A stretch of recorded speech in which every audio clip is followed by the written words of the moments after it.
እኛ ግን የተሰቀለውን ክርስቶስን እንሰብካለን።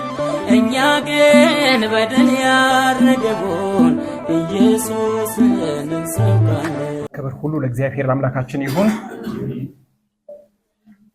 በጌታ የተወደዳችሁ ወንድሞችና እህቶች እንደምን አደራችሁ? እንደምን ከረማችሁ? አሜን። በነገር ሁሉ የረዳን ዳግመኛ ያለፉትን ጊዜያቶች በዛ ውስጥ የነበሩትን ከፍታና ዝቅታዎች ሁሉ ጠብቆ ለሕይወት በሚሆን ሐሳብ በፊቱ ዳግመኛ እንድንሰባሰብ የረዳን እግዚአብሔር አምላክ የተባረከ ይሁን። እንኳን አደረሳችሁ። እንኳን አደረሳችሁ። ለምኑ? እግዚአብሔር ይመስገን። ስለዚህ አልቻልኩም ማለት ነው ማታደል ተወል። ለእግዚአብሔር ክብር ይሁን። ምክንያቱም እንደዛው እንዳልነው ነው አይደለ? ለዛሬው ቀን ነው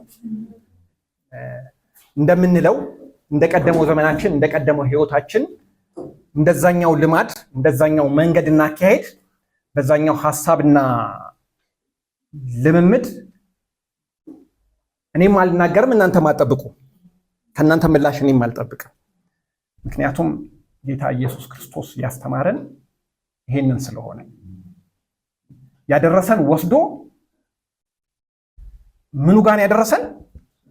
መስቀሉ ጋር። መስቀሉ ስር ምን አግኝተናል?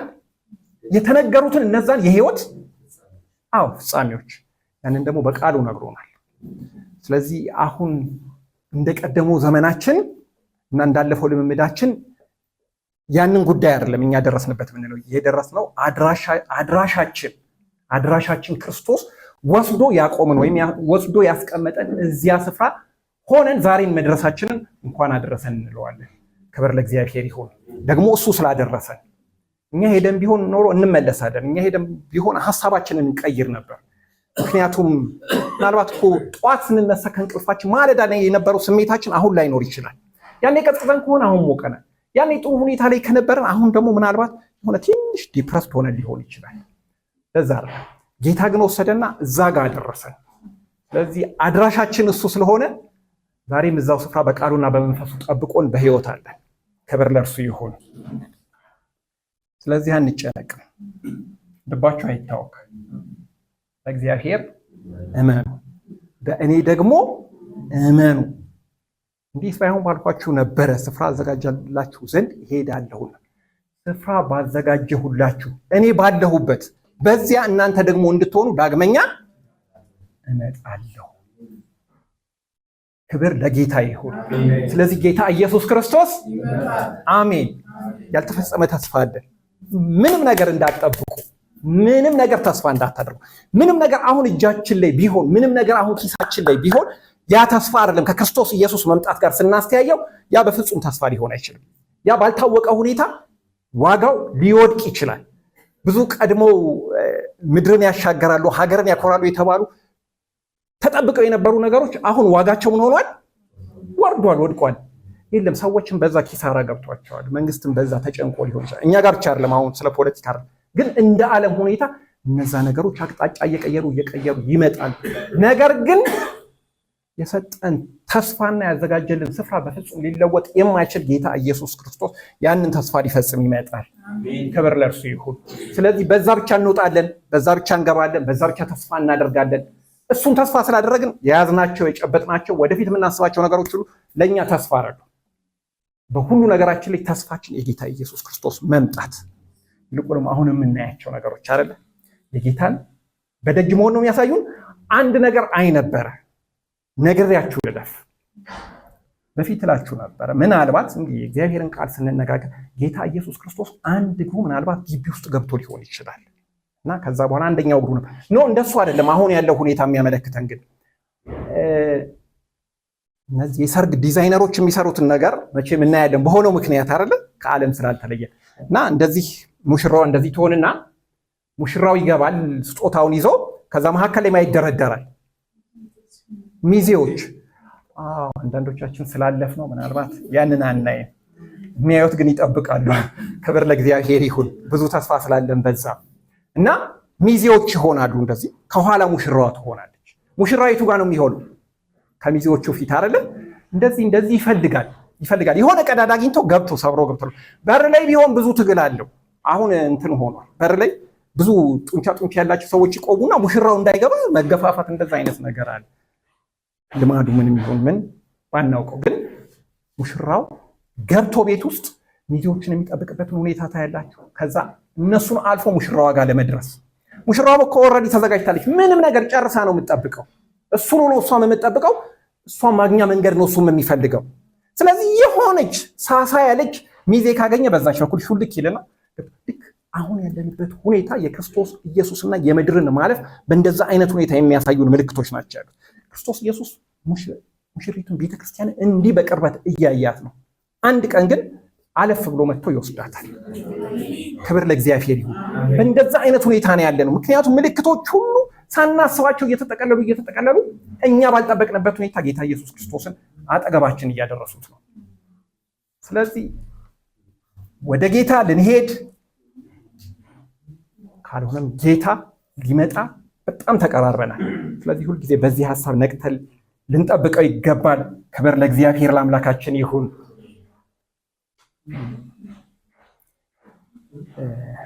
ዛሬ የምንነጋገርበት የእግዚአብሔር ቃል ክፍል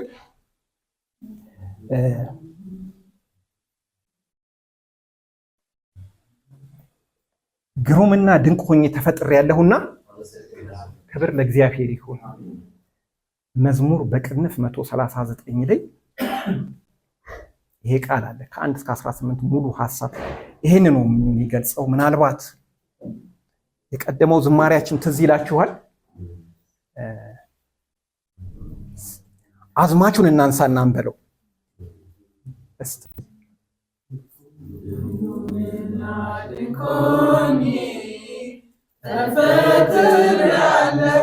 አመሰግንሃለሁ ነፍሴ ታውቀዋለች፣ ታወሳለች ዘወትር። ጥበብህ ልዩ ነው ግሩምና ድንቆኝ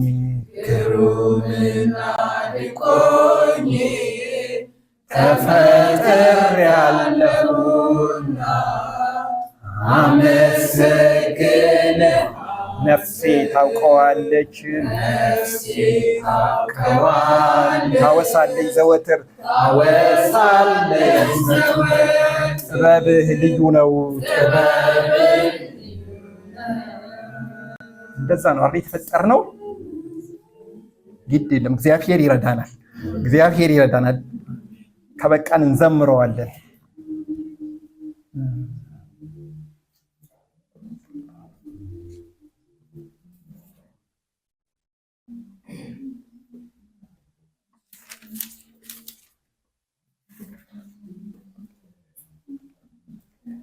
እንዲህ ይላል ለመዘምራን አለቃ የዳዊት መዝሙር ይልና ከቁጥር 1 ጀምሮ መዝሙር በቅንፍ 139 አቤቱ መረመርኸኝ አወቅከኝም፣ አንተ መቀመጤንና መነሳቴን አወቅህ። አሳቤን ሁሉ ከሩቅ አስተዋልህ፣ ፍለጋዬንና ዕረፍቴን አንተ መረመርህ። መንገዶቼን ሁሉ ቀድመህ አወቅህ፣ የአመፃ ቃል በአንደበቴ እንደሌለ። አቤቱ አንተ እነሆ የቀድሞውንና የኋላውን አወቅህ።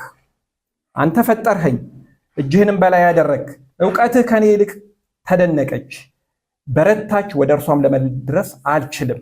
ከመንፈስህ ወዴት እሄዳለሁ? ከፊትህስ ወዴት እሸሻለሁ? ወደ ሰማይ ብወጣ አንተ በዚያ ነህ፣ ወደ ሲኦልም ብወርድ በዚያ አለህ። እንደ ንስር የንጋት ክንፍ ብወስድ እስከ ባህር መጨረሻም ብበርር በዚያ እጅህ ትመራኛለች፣ ቀኝህም ትይዘኛለች። በውኑ ጨለማ ትሸፍነኛለች ብል ሌሊት በዙሪያዬ ብርሃን ትሆናለች። ጨለማም በአንተ ዘንድ አይጨልምምና ሌሊትም እንደ ቀን ታበራለችና እንደ ጨለማዋ እንዲሁ ብርሃኗ ነው። አቤቱ አንተ ኩላሊቴን ፈጥረሃልና በእናቴም ሆድ ሰውረኸኛልና ግሩምና ድንቅ ሆኜ ተፈጥሬያለሁና አመሰግንሃለሁ። ስራህ ድንቅ ነው፣ ነፍሴም እጅግ ታውቀዋለች። እኔ በስውር በተሰራው ጊዜ አካሌም በምድር ታች በተሰራ ጊዜ አጥንቶቼ ከአንተ አልተሰወሩ። ያልተሰራ አካሌን ዓይኖችህ አዩ።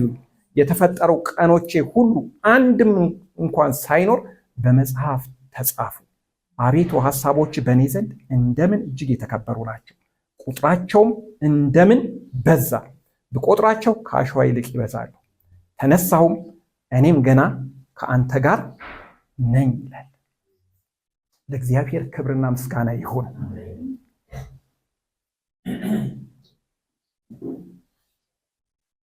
ይህንን ያለው ንጉሥ ዳዊት ነው አይደለ? ንጉሥ ዳዊት ይህንን መዝሙር የተናገረው ያው ለአምላኩ የተቀኘው ንጉሥ ዳዊት ነው። ንጉሥ ዳዊት ይህንን የሚያስብል ህይወት ነበረው ወይ? እዚህ ጋር ሲደርስ የዳዊት ህይወት ምን ላይ ነበረ?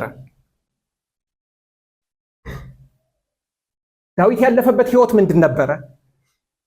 ዳዊት ያለበትና ይመጣል ብሎ የሚጠብቀው ህይወት ምንድን ነበረ? እነዚህን ሁሉ አላስተዋለም።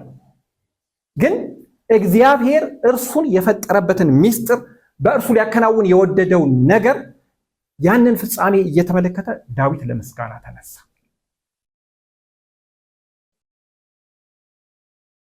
ዳዊት ከመነሻው የተረሳ ሰው አልነበረም። ሁልጊዜ እንደምንለው በአንድም በሌላም እንደምናነሳው ዳዊት የተረሳ ልጅ ነው። ሰው ከሩቅ ቢረሳ ምንም ችግር ላይኖረው ይችላል። ግን ሰው እቤቱ ከተረሳ ምናልባትም በቃ ብዙ ስፍራ የማይሰጠው ሊሆን ይችላል። እቺም የማደጎ ልጅ አይደለም፣ ይሄ የተወለደ ልጅ ነው። እግዚአብሔር ቃል ይነግረናል። ግን አባቱ ረሳው ይላል። እዛ ከንብረቱ ጋር እንዳሉ ወይ እንደዛም ቆጥሮት ልቡ ተዘናግቶ ሊሆን ይችላል። የአባቱ ልብ፣ የአባቱ ሐሳብ፣ የአባቱ ፈቃድ የነበረባቸው ሁሉ በአባቱ ዙሪያ ነበሩ። ስለዚህ ከነዛ አልፎ ዳዊትን የሚያስታውስበት ምንም ፈቃድ አልነበረው። ምክንያቱም ከፊቱ የከበቡት እነዛ ልቡን አሸፍቶታል፣ ልቡን ገዝቶታል። ስለዚህ እዛ ትንሽ ብላቴና ላይ እሱ ልቡን ጥሎ ለከበረና ለትልቅ ነገር ሊያስበው በፍጹም ድል ፈንታ አልነበረው። ያንን አልፎ ንጉሥ ዳዊት በእግዚአብሔር ሐሳብ መጣ። የእግዚአብሔርን ሐሳብ ለማከናወን የእግዚአብሔር ቅባት በላዩ ላይ ፈሰሰና ለእግዚአብሔር ሐሳብ ተነሳ። ለዛ ሐሳብ መምጣቱ በዙሪያው ካለው ነገር እረፍት ቢሰጠው ንጉሥ ሳኦል፣ ነገር ግን ዳዊትን የሚቀበልበት ሙሉ ልብ አልነበረው። ከዚህ የተነሳ እስከ መጨረሻዋ ደቂቃ ድረስ ንጉሥ ሳኦል ዳዊትን ምን ያደርገው ነበረ? ያሳድደው ነበረ። ያቃል እኮ እረፍት ሰጥቶታል። ማንም እረፍት ሊሰጠው ያልቻለው አማካሪዎቹ፣ ጠቢባኑ፣ መድኃኒት አዋቂ የተባሉት በዙሪያው የነበሩት ሁሉ ያስጨንቀው ያሰቃየው ከነበረው ከዛ ከክፉ ጠላት ያሳርፉት አልቻሉ። ዳዊት መድኃኒት ይዞ አልመጣም። የዳዊት መድኃኒት ላዩ ላይ የፈሰሰው ዘይት ነበረና በገና ይደረድር ነበር። በዛ ምስጋና ውስጥ የእግዚአብሔር ፈውስ ወደ ንጉሥ ሳኦል ያልፍ ነበር። ያ ከሆነ ከጥቂት ደቂቃ በኋላ ደግሞ እሱን ለማጥፋት ይነሳል። ከቤቱ ጀምሮ ዳዊትን ይቅርታ ይጠይቃል። እንደገና ተመልሶ ሊያጠፋው ይነሳል። ዳዊትን ይቅርታ ይጠይቃል። እንደገና ተመልሶ ሊያጠፋው ይነሳል። ከዛም በኋላ ወንበሩን ሁሉ ዙፋኑን ያስረክብ ዘንድ እግዚአብሔር ካሳሰበው ጊዜ ጀምሮ ሁሉ ይከታተለው ነበር። በምድረ በዳ በጫካ ይቅበዘበዝ ነበር ዳዊት። ስለዚህ እነዚህም ሁሉ ስናይ ዳዊት ይህን የሚያስብል ህይወት አልነበረው። ይህንን የሚያስብል ህይወት አልነበረው። ምክንያቱም ይሄንን ሐሳብ እንደ ሰው እንላለን፣ እንደ ስጋ እንላለን፣ እንዳለፈበት መንገድ እንላለን። እንደ እግዚአብሔር ግን አንልም። ምክንያቱም እግዚአብሔር ሐሳብ ከሰው ሐሳብ በፍጹም ስለሚለይ ክብር ለእግዚአብሔር ይሁን። አሁን ሁላችንም በዚህ ሐሳብ ስለምናዳምጠው ክብር ለእግዚአብሔር ይሁን። ልክ ነው። ምን ማለት ነው? ባይሆንስ የሚል ሐሳብ ይመጣል። ይህን ሁሉ አለፈና እግዚአብሔር የተናገረው ወደ ክንውን መጣ። እግዚአብሔር ተቀመጥበት ያለው ዙፋን ላይ ዳዊት ነገሰ። ዳዊት ዙፋን ላይ ከተቀመጠ በኋላ ማን ነበረ? ይሄን የሚያስብል ህይወት ነበረው ወይ? አልነበረው። ዘመኑ ሁሉ በምንድን ያለቀው? በጦርነት ነው። መጨረሻ ላይ ደግሞ እንደው የሚያሳዝን ነገር መጣ። በእርግጥ የሱም ህይወት እንዳለ ሆኖ እግዚአብሔር ብድራትን የሚከፍል አምላክ እንደሆነ ሊያሳውቅ ዳዊትም የሳተበት መንገድ እንዳለ ሆኖ ዳዊት የመጨረሻውና አሳዛኙ ስደት የደረሰበት ከንግስና ያባረረው ማን ነው? ልጁ፣ የገዛ ልጁ አይደል? የመጨረሻው ሰው ተነሳበት። ልጁ አቤሴሎም ዳዊትን አሳደደ። ከንግስና ወደ ጫካ ተመልሶ እንዲገባ ያደረገው። ታዲያ እነዚህ ሁሉ ሐሳቦች ከቅርብም ከርቀትም ከዙሪያውም የነበሩ ሐሳቦች ዳዊትን ግሩምና ድንቅ ሆኜ ተፈጥሬያለሁና አመሰግንሃለሁ እንዲል ያስችላሉ ወይ? እንደ ሰው አያስችሉም። ልክ ነው። እንደ ሰው እነዚህ ሁሉ ውጣ ውረዶች በዳዊት ህይወት ውስጥ ምስጋና ሊያመጡ አይችሉም። ምክንያቱም የትኛው ሁኔታ፣ የትኛው ወንበር፣ የትኛው እረፍት፣ የትኛው ሰላም፣ የትኛው መጽናናት በዳዊት ህይወት ውስጥ ይሄንን ሐሳብ ሊያፈልቅ ይችላል? ነገር ግን ሁልጊዜ በነገሮች ውስጥ የዳዊት የልቦናው አይኖች ወደ ማን ናቸው? ወደ እግዚአብሔር ናቸው። በፍጹም ሁኔታን አያይም። በፍጹም ያለፉትን ነገሮች አያስታውስም። ያለበትንም ሁኔታ ይመጣልን ብሎ የሚፈራውን ነገር በፍጹም ዳዊት አያስታውስም። በነገሮች ሁሉ ልቡን ማን ላይ ይጥል ነበር? እግዚአብሔር ላይ ይጥል ነበር። ከዚህ ተነሳና በቃ ግሩምና ድንቅ ሆኜ ተፈጥሬያለሁና አመሰግናለሁ አለ። ክብር ለእግዚአብሔር ይሁን።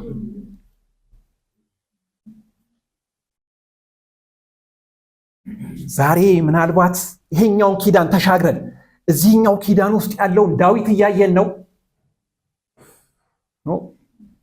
ዳዊት ያለፈበት ኪዳን ያ ኪዳን ነበረ። ፍጻሜውም በዚህ አይነት ህይወትም እኮ ቢያልፍ ዳዊት የኛ ዘመን እስኪመጣ ድረስ ዳዊት የት መጠበቅ ነበረበት? በሲኦል መጠበቅ ነበረበት። ወደዚህ እንዲመጣ በግድ የኛ ኪዳን ዘመን ለዳዊት ያስፈልገው ነበር። ስለዚህ እኔ እናንተ በተሻለ ሁኔታ በተሻለ ኪዳን ውስጥ እንገኛለን። እግዚአብሔር ክብር ይሁን። ምናልባት የተሻለ ነገር ተገኘብን ይሆን እንዴ? ከዳዊት በተሻለ ሁኔታና በተሻለ ኪዳን ውስጥ እንድንገኝ? በፍጹም። ሐዋርያው እንዳለው አይደል? እኛም ያንኑ የእውነት ቃል እንደምንለው ነገር ግን አለ አይደል?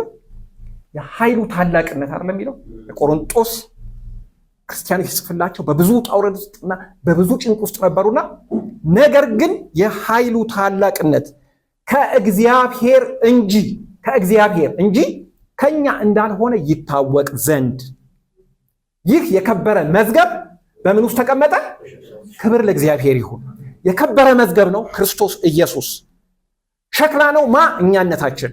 ነገር ግን ያ የከበረ መዝገብ በሸክላ ውስጥ እኛነታችን ውስጥ ተቀመጠ። ያ ከዳዊት ዘመን የተሻለ ኪዳን ውስጥ ለመኖር ብቃት ሆነ። እግዚአብሔር ይመስገን። ከዚህ የተነሳ እንደፍራለን። ከዛ ውጭ ምንም ነገር የለም። ዙሪያችን ቢታይ ውስጣችን ቢፈተሽ ከዳዊት ጋር ሊያቆመን የሚችልና እንበረታለን የምንልበት ነገር ምንም ነገር የለም።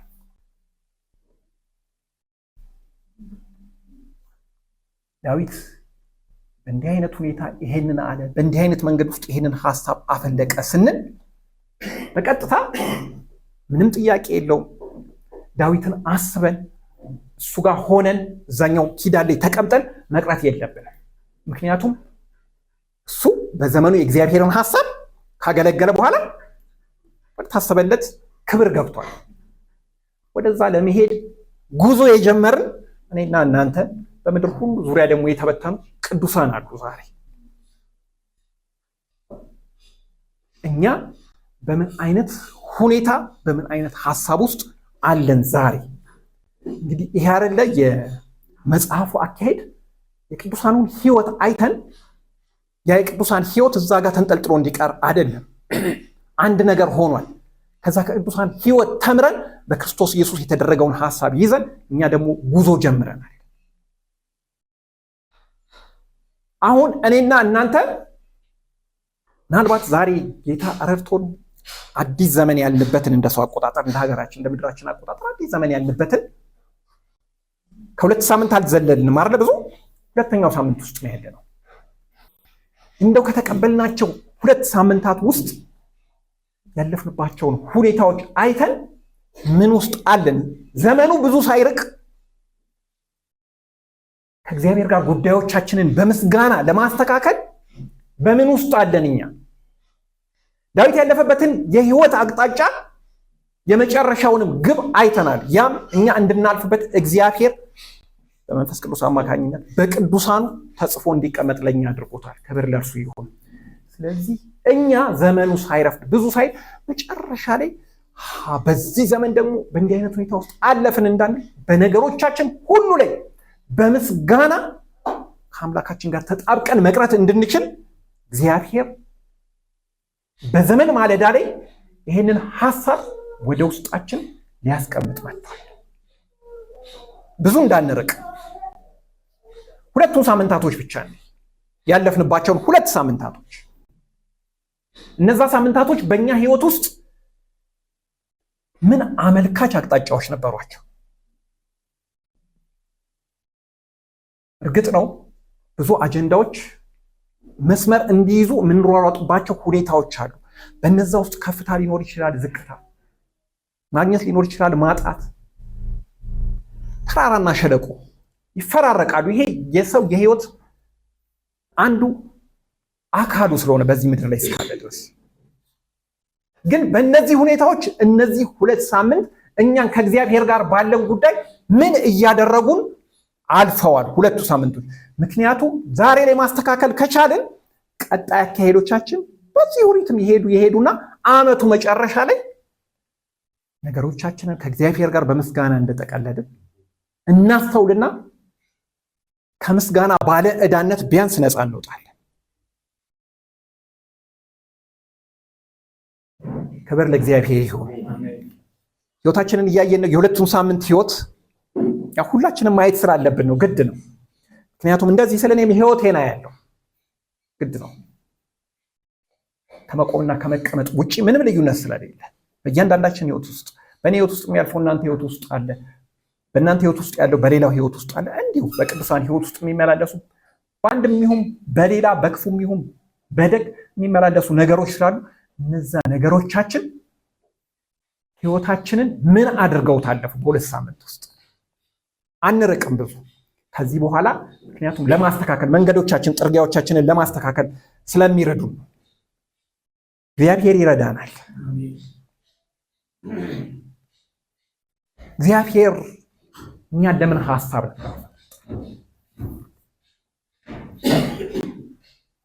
እግዚአብሔር ቃል ይናገራል። በዚህ በጳውሎስ መልእክት ወደ ኤፌሶን ሰዎች ምዕራፍ 2 ላይ የሚነግረን ሐሳብ አለ።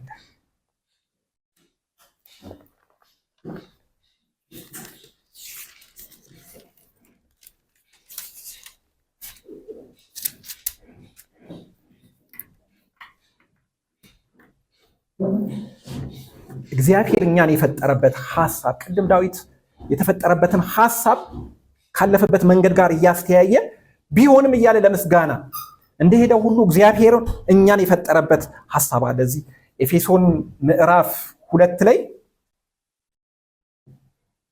እንዲህ ይላል፣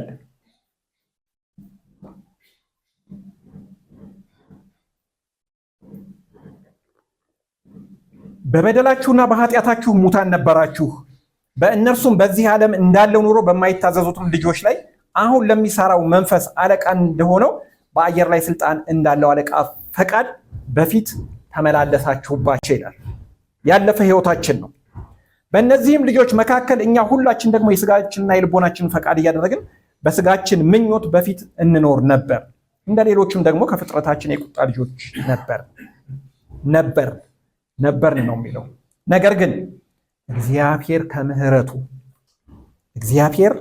በምህረቱ ባለጠጋ ስለሆነ ከወደደን ከትልቅ ፍቅሩ የተነሳ በበደላችን ሙታን እንኳን በሆንን ጊዜ ከክርስቶስ ጋር ሕይወትን ሰጠን። በጸጋ ድናችኋልና በሚመጡ ዘመናትም በክርስቶስ ኢየሱስ ለእኛ ባለው ቸርነት ከሁሉ የሚበልጠውን የጸጋውን ባለጠግነት ያሳይ ዘንድ ከእርሱ ጋር አስነሳን። በክርስቶስ ኢየሱስም በሰማያዊ ስፍራ ከእርሱ ጋር አስቀመጠን። ጸጋው በእምነት አድኗችኋልና ይህም የእግዚአብሔር ስጦታ ነው እንጂ ከእናንተ አይደለም፣ ማንም እንዳይመካ ከስራ አይደለም። እኛ ፍጥረቱ ነንና እንመላለስበት ዘንድ እግዚአብሔር አስቀድሞ ያዘጋጀውን መልካሙ ስራ ለማድረግ በክርስቶስ ኢየሱስ ተፈጠርን ይላል። ክብር ለእግዚአብሔር ይሁን። ይሄ እኛ የተፈጠርንበት ሐሳብ ነው፣ አዲሱ አፈጣጠራችን ማለት ነው። ከላይ እንዳየነው ነበርን የሚለው ሐሳብ አለ። ነበር ምንም ጥያቄ የለውም። ነበርን ሁላችንም። ስንወለድ ማንም ንጹህ፣ ማንም ቅዱስ፣ ማንም ከዛ እግዚአብሔር ፊት ከማያቀርበው ነገር ነፃ ሆኖ የተወለደ የለም። ነገር ግን ነፃ ሆነን እንድንወለድ እግዚአብሔር አንድን መንገድ አዘጋጅቷል። በክርስቶስ ኢየሱስ በሆነው ቤዛነት በኩል ወደ እግዚአብሔር መንግስት ለመግባት መንገድን አዘጋጀ። ያ ዳግመኛ የተፈጠርንበት ሐሳብ፣ ያ ዳግመኛ የተወለድንበት የእግዚአብሔር እቅዱ ነው። መልካሙ ስራ ለማድረግ በክርስቶስ ኢየሱስ ተፈጠርን ዳግመኛ። የቀደመ ማንነታችን ያ ነበረ። ቅድም ነበርን የሚለው በትክክል እያንዳንዳችን ህይወት፣ የእያንዳንዳችን መንገድ፣ የእያንዳንዳችን ሐሳብ ያ ነበረ። የእያንዳንዳችን ጉዞ ያ ነበረ። በእያንዳንዳችን ጉዞ ውስጥ የነበረውን ፍሬ ያ ነበረ። ያ ዛሬ የሚያሳፍረን ዞር ብለን ስናየው ይሄ የኔ የህይወት መንገድ ነበረ የምንላቸው እነዛ ሁሉ ፍሬዎች በክርስቶስ ኢየሱስ የደም ኃይል የተሻሩትና ዛሬ በአዲስ ማንነት በፊቱ ካቆመን በፊት የነበሩት ማንነታችን እነዛ ነበሩ። ነገር ግን እግዚአብሔር በምህረቱ ባለጠጋ ስለሆነ ከወደደን ከትልቅ ፍቅሩ የተነሳ በበደላችን በኃጢአታችን ሙታን እንኳን በሆንን ጊዜ ከክርስቶስ ጋር ምንን ሰጠን? ሕይወትን ሰጠን። አሁን ያለነው የተወለድንበት እዛ መንገድ ውስጥ ነው። ስለዚህ ያ መንገድ ደግሞ ፍጻሜ ያለው፣ ወደዛ ፍጻሜ እየተጓዝን ነው። ነገር ግን ዛሬም በመንገድ ውስጥ ነን። በዛ መንገድ ውስጥ የሚያጋጥሙ ነገሮች አሉ። ምክንያቱም የዛ የህይወት አካል ስለሆኑ የዛን የህይወት አካል መካፈላችን ፍጹም ነፃ ያላወጣን። ምክንያቱም ያለንበት ሁኔታ ያ አቅም አንሶት አይደለም፣ ኃይሉ ዝቅ ብሎ አይደለም። የእኛ ማንነት ቅድም እንዳልኳችሁ ስንነሳ ማለት የነበረን ማንነት አሁን ስለሌለ፣ ትናንት የነበረን ማንነት ዛሬ የለማ። ዛሬ ያለ ማንነት ነገ ላይኖር ይችላል።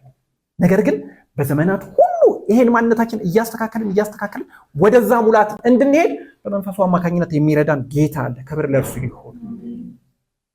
ስለዚህ አሁን ተሰሪዎች ነን፣ እየተሰራን የምንሄድ ነን።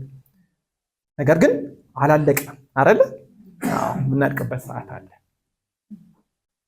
በዛ ውስጥ ምንም ጥያቄ የለውም። መበላሸት አለ፣ መውደቅ አለ፣ መነሳት አለ፣ ያለፈውን ማሰብ አለ፣ አሁን ያለንበትን ምናልባት ደግሞ ብለን ከኋላ የሚመጣውን ስጋትም አለብን። ነገር ግን ቅዱሳኖቹ በዚህ ሁሉ ውስጥ ምን አደረጉ? እንደኛ ዳግመኛ ያልተፈጠሩ ናቸው። እነሱ የእኛን ዘመን ጠብቀው ያንን መንግስት የወረሱ ናቸው። እነሱ ወደዛ ውስጥ የመግባት እድል ያገኙ ናቸው።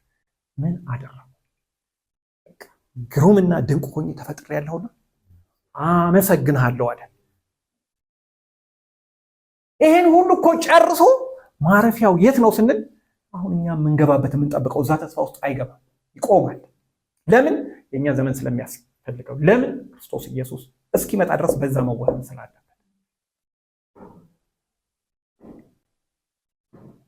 እኛ ግን እንዳልነው ማንነታችን ሳይሆን ከማንነቱ የተነሳ ይህን ሸክላ ተጠቅሞ የወደደውን ያደረገው ጌታ ወደዛ ክብር አስገብቶናል። ስሙ ይባረክ። ግን በዛ ውስጥ ገብተን ዛሬ በምን ሁኔታ ውስጥ አለን ወገኖች? የቀሩት 49ና 50 ሳምንታቶች እንዳንከስር ነው። ሊያከስሩን የሚችሉ ብዙ ነገሮች ስላሉ፣ ምክንያቱም ለዛ ደግሞ ምስክሩ ያለፈ ህይወታችን ነው። ምንም ጥያቄ የለውም እኮ ብዙ ነገር አንሸራቶናል። እንደገና መቆም ችለናል። ብዙ ነገር ጥሎናል፣ እንደገና አንስቶናል። ብዙ ነገር አጥፍቶናል፣ እንደገና ወደ ህይወት ሊመልሱ እጁን ዘርግቶልናል። ስለዚህ ዛሬም በእነዛ ነገሮች ውስጥ ልናልፍ እንችላለን። ግን እነዛን ነገሮች የምንቋቋምበት ከዛ ሐሳብና ከዛ ፈቃድ የምንወጣበት ትልቁ አቅማችን ከእግዚአብሔር ጋር በምስጋና የመስማማታችን አጀንዳ ነውና ያንን ማክበር መያዝ አክብረን መያዝ አለብን። ለዛ ሐሳብ ለዛ ፈቃድ መዘጋጀት አለብን። የተሰጠን ዘመን ከዚህ ውጭ ሆኖ እንዳይጠቀለል ትልቁ አጀንዳችን የምስጋና አጀንዳ እንዲሆን ተሻለ እድል ውስጥ ስላለን ይሄ ከየት ይመጣል? ይሄን የኛ አቅም ሊያደርገው ይችላል? ይሄን የኛን ማንነት ሊያከናውነው ይችላል? በፍጹም አይችልም። ይሄማ እንደማይሆን ያውቃል። እግዚአብሔርም ሐሳብ ነው፣ ፈቃዱ ነው። ክርስቶስ ኢየሱስም የመምጣቱና የመገለጡ ጉዳይ ይሄንን ወደ ክንውን ሊያመጣው፣ ደካማው ማንነታችን ሊያበረታው፣ የዛለው ማንነታችን ሊያጠነክረው እና የወደቀ ማንነታችን አንስቶ ለክብር ሊያቆመው። ግን እንዴት እንችላለን?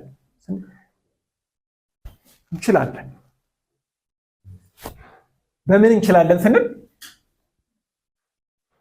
ኃይልን በሚሰጠን በክርስቶስ ክብር ለእሱ ይሁን። ሌሎች ወገኖቻችን ይሄንን እንዴት አጡት? ብዙዎቹ አሁን እዛ በሰፊው መንገድ ላይ የሚጓዙ ወገኖቻችን ይሄንን እንዴት አጡት? ይሄንን እንዴት ተረዱት? የኛ ህይወት እንዴት ለነሱ ምስክር መሆን አቃተው? የኛ ያልተሰጠ ማንነት እንደተጠበቀ ሆኖ እኛ ጋር ግን ያለ አንድ ነገር አለ። አሁንም ሐዋርያው እንደሚነግረን ይሄንን ለመረዳት እኛ ውስጥ ያ የቀደመው አዳማዊ ማንነት ልብ አይደለም ያለው። እኛ የማን ልብ አለን ይላል? የክርስቶስ ልብ አለን። ክብር ለእግዚአብሔር ይሁን። ምናልባት ባለፈው አንስቼው ሳይሆን አይቀርም ስለ አንዲት ብላቴና አይደለም፣ በጣም የተለየ አእምሮ ስለነበራትና ሰዎች ማለት ማጥናት የሚገባቸው ሰዎች አእምሮዋን ስላጠኗት ብላቴና እቺ ብላቴና አንድ ያየችውን ነገር በፍጹም የማትረሳና በቃ ቦታው ላይ የምታስይዘው ሙሉ ከተማ ብትዞርም የዛን ከተማ አቀማመጥ ዳኑን አእምሮ ውስጥ የምትይዝና ያንን ፕላን መሬት ላይ ማውረድ የምትችል እንዴት ሊሆን ይችላል ብለው በቃ ማወቅ ስለማይቻል አንዳንዴ ከተፈጥሮ በላይ የሆነ አእምሮ ለአንዳንድ ሰዎች ሊሰጥ ይችላል ብለው ወደ ድምዳሜ መጡ። ነገር ግን አንዱን መንፈሳዊ ሰው ይሄ እንዴት ሊሆን ይችላል? ከሰው የተለየ ሰው እግዚአብሔር ይፈጥራል ወይ ሲሉ አይ እንደሱ አይደለም አለ። ሲሉት ታስታውሳላችሁ አዳም ሲፈጠር ከሰማይ በታች የሆኑትን ነገሮች ሁሉ ለመግዛት ምንድን ነበረው? ስልጣን ነበረው፣ አቅም ነበረው፣ ሁሉን ይገዛ ነበረ። እንግዲህ ዛሬ የምንሸሸውን እኮ አንበሳ ና ሲለው ይመጣለታል፣ አንበሳ ሂድ ሲለው ይሄዳል። አንበሳና ላም አንድ ላይ ይቀመጣሉ አንዱን። ለምን ሲባል አዳም የነበረው ስልጣን ያንን እንዲጠቀም አስችሎታል። ያ ስልጣን የተሰጠው ከማን ነበረ? ከእግዚአብሔር ነበር። ሰጪው እግዚአብሔር ስለነበረ በአዳም ውስጥ ያስቀመጠው ያ ስልጣን በምድር ሁሉ ላይ አዳምን እንደዛ እንዲገዛ አስችሎት ነበረ። ነገር ግን ያቀጥሏል እንዴ? አልቀጠለም። በምን ተበላሸ? በኃጢአት ምክንያት ተበላሸ። ስለዚህ ልክ አዳም በኃጢአት ከእግዚአብሔር ሐሳብ ሲለይ ያንን የገዥነት ስልጣኑን በውስጡ ያስቀመጠበት አንደኛው የአእምሮ ክፍል ዶርማንት ሆነ። ያ መንፈሳዊ ሰው ነው የሚለው በእርግጥ የተጻፈ አይደለም። እና ሲል የዚች ልጅ ግን ያ ክፍሏ ዶርማንት አይደለም፣ አሁን አክቲቭ ሆኗል። ስለዚህ የዞረችውን ከተማ አይደለም አዳም ከሰማይ በታች ስልጣን እንደነበረው የዞረችው በጣም ቀላል ነው። ሁሉም ነገር ለማወቅ አቅም አላት እና ያ ፓርቷ አክቲቭ ሆኖ ነው አሁን ያቺ ልጅ እንደዛ የተንቀሳቀሰችው። ስለዚህ እሷ በትእዛዝ የተሰጣት ነው። ግን መጽሐፍ ቅዱስ እንደሚለው በአንደኛ ቆሮንቶስ ምዕራፍ 2 ቁጥር 16 ላይ ምን ይላል? እኛ የማን ልብ አለን ይላል? የክርስቶስ ልብ አለን። እኛ የተካፈልነው የማንን ልብ ነው? የክርስቶስን ልብ ነው።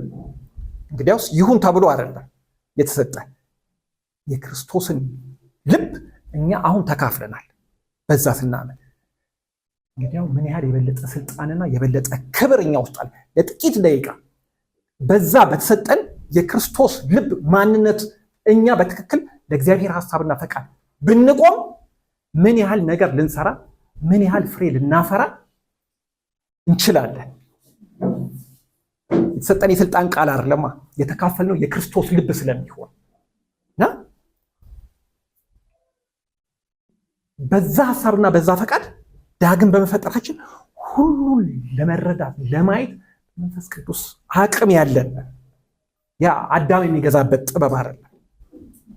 ሁለተኛው አዳም ያካፈለን ልብ ስለሆነ ሁለተኛው አዳም የተካፈልነው ልብ ደግሞ የክርስቶስ ልብ ስለሆነ ያ ልብ ደግሞ ምን እንደሆነ እናስብ። ስለዚህ እነዛ ጉዳዮች ለኛ ምንም አይሆንም። ስለዚህ ባለፈው ነገር ሊሆን ይችላል ባለው ነገር ወይም ይመጣል ብሎ በሚያሰጋን ጉዳዮች ውስጥ እኛን ከማመስገን ፍጥረታችንን እያሰብን ልቁንም ሁለተኛ የተፈጠርንበትን ሐሳብ እያሰብንና እያየን ከማመስገን ምንም ነገር ሊያጎለን አይችልም። ምናልባት እኛን ዛሬ ምን ሊያጎለን ይችላል? ከምስጋና ምን ያግደናል? አንዳንዴ ያለፈ ጉዳት ተጽዕኖ ሰዎችን ከምስጋና ያግዳል። ይሄ ሳይንሱም የሚለው አይነት ነው። የቀደመ ጉዳት በሰው ሕይወት ላይ ትልቅ ተጽዕኖ ያመጣል። እግዚአብሔር ሲረዳ ግን ያ ነፃ ይወጣል። ሳይንስ ነፃ ላይ ያወጣው ይችላል። ያን ከአንድ አደጋ በኋላ የሚመጣ ጉዳት በራሱ ጉዳቱ እኮ ላይኖር ይችላል። ግን ያ ጉዳት በውስጣችን አስቀምጦ የሚሄደው ተጽዕኖ በልባችን ላይ ትልቅ ስለሆነ በፍጹም ያንን መርሳትና ለዛ ነገር ዳግመኛ ራስን ማዘጋጀት ከባድ ሊሆን ይችላል። ስለዚህ ምናልባት በውስጣችን ያለፉ ጉዳቶች ሊኖሩ ይችላሉ። በሕይወታችን ያለፉ ጉዳቶች አሉ። እነዛ ነገሮች ሕክምና ያስተካክላቸው ወንድሞችና እህቶች። የክርስቶስ ልብ ግን እነዛን ለማስተካከል አቅም አለው። ክብር ለእርሱ ይሁን። ስለዚህ ዛሬ የቀደሙ ጉዳቶች በሕይወታችን ቢኖሩ የቀደሙ ጉዳቶች በመንገዳችን ቢኖሩ ፍጥረታችንን ማሰብ አለብን። እኛ ዳግም በክርስቶስ የተፈጠርን። ክብር ለእግዚአብሔር ይሁን። አንዳንዴ ያለንበት ሁኔታ ይህንን አቅም ያሳጣል። ልክ ነው። ሰዎች ነን። አሁን ያለንበት ሁኔታ ውስጣችን ያለው እንዲሁ በተፈጥሮ የተቀበልነው ዕውቀት ከዓለም የተማርነው ትምህርት ይመጣና በቃ ይሄ ነገር በፍጹም እንኳን ለምስጋና አይደለም እራስ እንኳን ለመቆም እድል የማይሰጠው ብዙዎች ከዚህ የተነሳ ነው በብዙ ጭንቅና በብዙ መከራ ራሳቸውን ከመኖር የሚገቱት።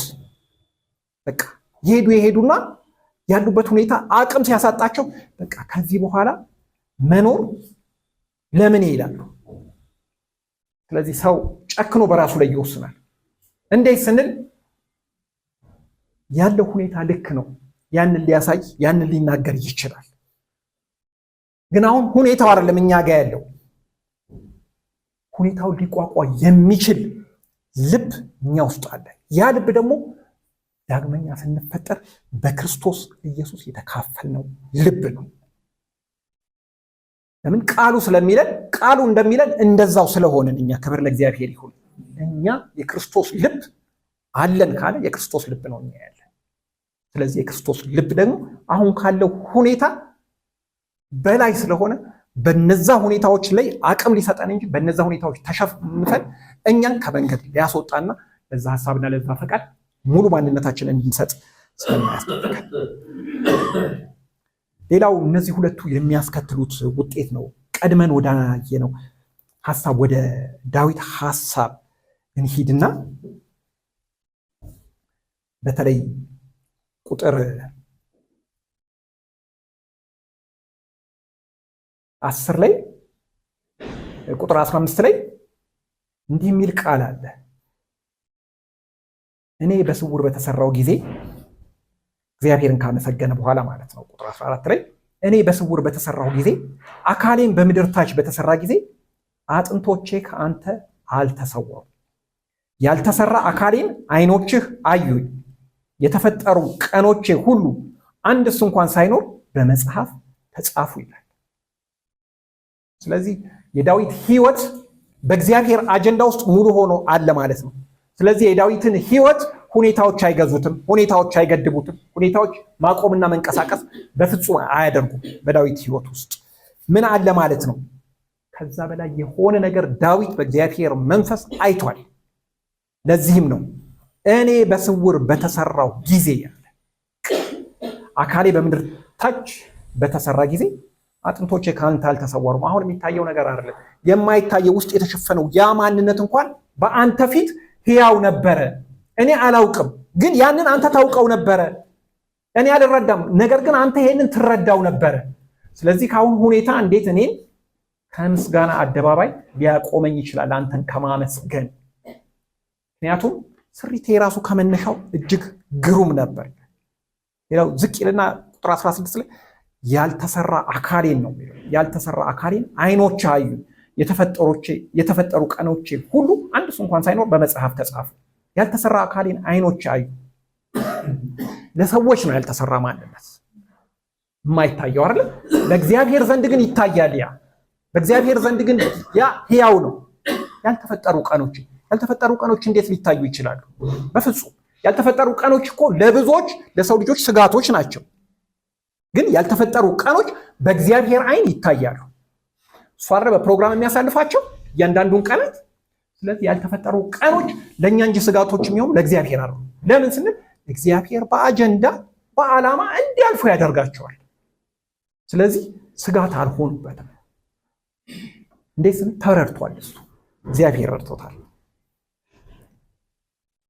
ከዚህ የተነሳ ቁጥር 17 እና 18 ላይ አቤቱ ሐሳቦችህ በእኔ ዘንድ እንደምን እጅግ የተከበሩ ናቸው፣ ቁጥራቸውም እንደምን በዛ ይላል።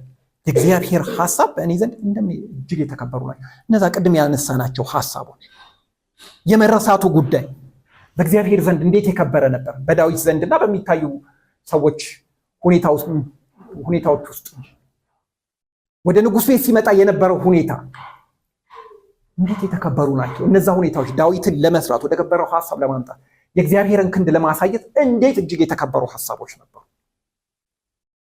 ዳዊት ከአልጋው ላይ በልጆቹ መባረር፣ ቤቱ በእንደዛ አይነት ነውር በሰዎች ፊት መጠራቱ እንዴት የተከበሩ ሐሳቦች ሊሆኑ ይችላሉ? ያ ለሰዎች ነው የተከበሩ ያልሆኑት። ነገር ግን ወደ ተከበረ ሐሳብ ዳዊትን እየያዘው የሚሄድ የእግዚአብሔር አጀንዳ በሕይወቱ ክንውን እያገኘ ከምስጋና የማያግደው እንደሆነ ግን ዳዊት ይናገራል። ብቆጥራቸው ከአሸዋ ይልቅ ይበዛሉ አለ። እነዚህ ሁሉ ጉዳዮች ለምስጋና ብቆጥራቸው ከአሸዋ ይልቅ እጅግ ይበዛሉ አለ። እነዚህ ሁሉ ነገሮች ለእኔ ለምስጋና አንተን ለማመስገን እንዲያደርገህ ስለፈጠርከኝ እንዲያደርገህ ስላቆምከኝ ለእኔ የምስጋና ምክንያቶቼ ናቸው። ስለዚህ እንደው ብቆጥራቸው እንኳን ከአሸዋ በላይ ናቸው። ተነሳውም አለ ለምስጋና፣ እኔም ገና ከአንተ ጋር ነኝ። ለእግዚአብሔር ክብር ይሁን። እነዚህ እንኳን ሁኔታዎች ሆነው እነዚህ ሁኔታዎች እንኳን ክንውን አግኝተው ተነሳው። ስለዚህ እኔም ገና ከአንተ ጋር ነኝ። አያልቅም ማለት ነው ምስጋናው። በእርግጥ ዳዊት ያው የሚቀጥለው ምስጋና አለው ከዛ በኋላ ከሄደ በኋላ እዛ የማይቋረጥ ምስጋና ውስጥ እንደሚገባ እርግጠኛ ነው። ስለዚህ አሁንም እኛ እንደዚህ ብለን እንድንቆም አይደለም። ምንድነው እያቆሙን ያሉት ነገሮች? ከምስጋና ግሩምና ድንቅ ሆኜ ተፈጥሬያለሁና ሲል በሁለታችን መካከል ያለውን ልዩነት አይተናል። በምን አይነት ኪዳን ውስጥ እንዳለን እኛና ዳዊት። እኛ በተፈጸመ ኪዳን ውስጥ ነው ያለነው፣ እሱ ባልተፈጸመ ኪዳን ውስጥ። እኛ ተሰርታ ያለቁ ነገሮችን ይዘን ነው የምናመሰግነው፣ እሱ ገና በተንጠለጠለ ሁኔታ ውስጥ ሆኖ ነው ያለው። ስለዚህ ዛሬ እኛ ነቀም ያሳጡንና ያቆሙን ከምስጋና ያገዱን ነገሮች ምን ይሆኑ?